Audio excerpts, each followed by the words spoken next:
The historical experience of socialist countries has sadly demonstrated that the collectivism does not do away with alienation, but rather increases it, adding to the lack of basic necessities and economic inefficiencies. John Paul II. With that, I'm going to bring as our next speaker, John Brandenburg. John grew up in Lombard, Illinois, graduated from SIU, and served in the United States Army in Turkey, Germany, and Japan. Thank you, John. For 30 years, John worked for Fortune 500 companies, starting and building companies throughout the Far East, including 2 companies in China. John possesses special expertise in communist brand of socialist fostered upon the Chinese people. John is fluent in Chinese and Japanese. Well, we'd like English today, John. Okay. All right, well, before you come on up, just give John a fine hand. Real quickly, folks, I'm going to pass around a sign up just to log in who you are and who you represent, just to kind of fill out this for us so we know who came today. Mandatory email address. There you go. Okay. So If you guys That's don't how you mind, I'm connect going to with switch this just a little bit because there's some people over here and I don't like them behind my back.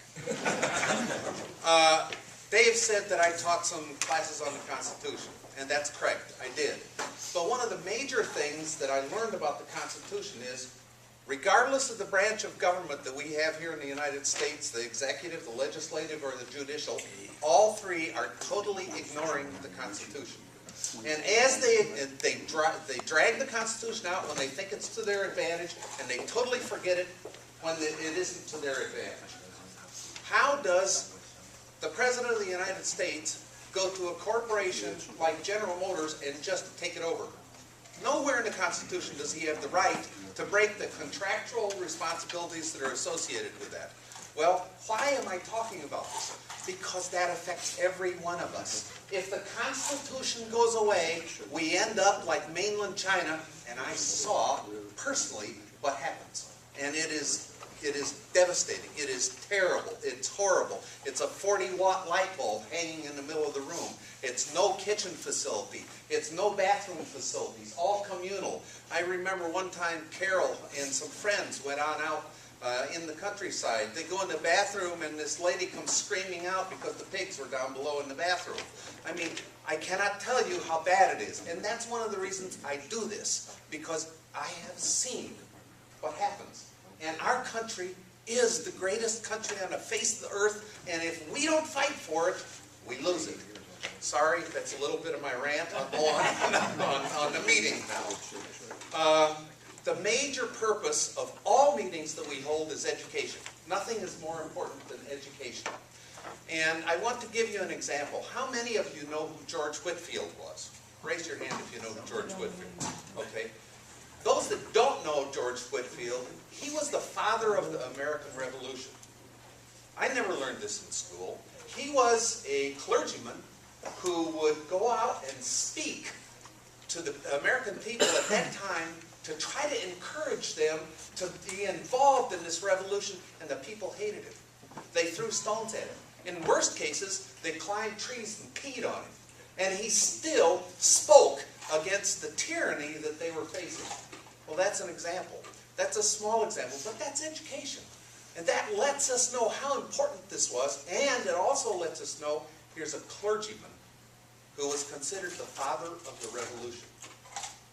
How many of you know about the black founders, the free blacks that were involved in starting this nation and had a great hand in starting the nation? I never heard about that. I am angry that my education never involved teaching me the truth about the start of our nation. If I was a black and I saw this, I'd be so angry. But the point I'm trying to make is education is so important. Education is the tool that we use when we meet someone and we talk to them about 9/12, or we talk to them about we the people, or we talk to them about the freedoms we're losing. We have to be educated enough so that we have the ability to answer their questions, to help them understand what's happening to themselves. And I'm going to now go through some of the things that we've done. And I'll just talk about it. We've done the Constitution multiple times, and we can't do it enough, and we keep being asked to do more of it. Presentation by members. every one of you has some expertise that would be really valuable to the whole group of people. And we had, for instance, a man with Edward Jones give a presentation on a new financial bill. Well, here's a guy who really knows. And there's other people that have given presentations on healthcare, on a whole host of things from our members. And as we do that, it also helps us all know we're not alone in this. That every one of us, practically every person you meet, is feeling the overbearing presence of tyranny in the United States now. Local issues, gerrymandering, county board, school board. We're involved in both of those. We have people that go to the county board, that go to the school board, that then try to write up some little thing. You know, if we're not active enough to try to take the school board back, can you imagine what's happening to the education of our children? It's horrible.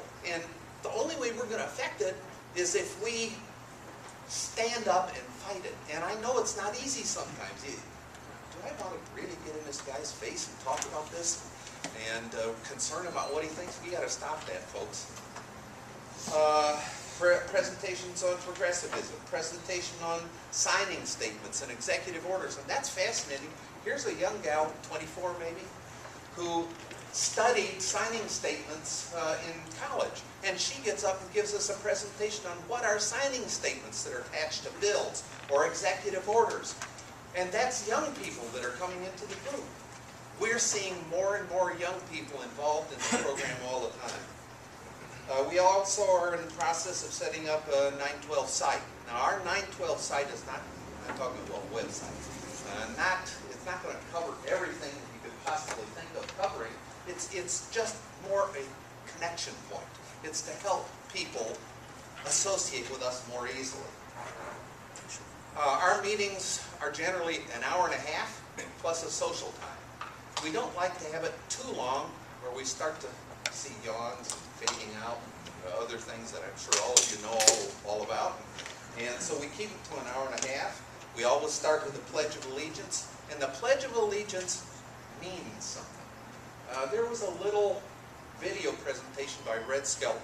I don't know if you guys have ever seen it, but it's marvelous. It's wonderful. Because many of you are probably too young to know who Red Skelton is. But in any event, Red Skelton was a comic, and he took the Pledge of Allegiance word by word and talked about the meaning of the Pledge of Allegiance. It's not just something that you put your hand over and say. It means something. We developed presentations. Last night we had a long presentation on progressivism and the results of progressivism. We always try to have a balance between presentations and open discussions. Open discussion is also very important. People get involved with open discussion. They don't feel like they're just coming there and sitting and listening to somebody. We have politicians and candidates show up to our meetings, ask them questions, and as Dave said, we're totally nonpartisan. We try to get everybody that we possibly can that's running for an office to show up and talk with us about why they should be elected. We hold candidate nights, Q&A periods, free enterprise, fiscal responsibility, social gatherings between the meetings, and that's important too. Dave has set it up. There's a